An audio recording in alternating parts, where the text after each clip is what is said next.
की हे काम सुरू करत असताना इथे कुठलंही मोठं शहर नसल्यामुळे साहजिकच आहे की इथं डोनेशन द्यायला कुणी येणार नाही, इथे मोठी माणसं नाहीत. बीड तर आपला मागास भाग, पुण्या मुंबईसारख्या ठिकाणी काम सुरू करणं सोपं, पण इथे काम करणं खूप अवघड. मग अशा परिस्थितीत संघर्ष होणार.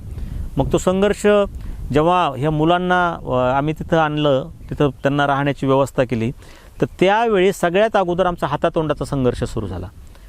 की हातातोंडाचा संघर्ष करणं इतकं कठीण काम होतं की मुलांना द्यायचं काय. दुपारचं जेवण झालं, संध्याकाळच्या जेवणाची अडचण यायची. मग अशा वेळी मी गावोगाव भटकायचो, गावोगाव फिरायचो.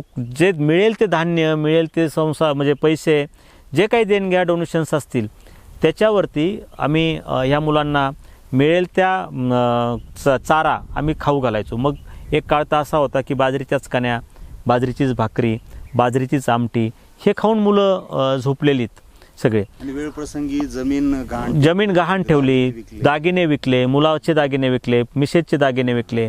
एक काळ तर असा होता की उद्या संक्रांतीचा सण म्हणून आदल्या दिवशी आम्ही ते सण साजरा करण्यासाठी दागिने विकलेले कावेरीचे.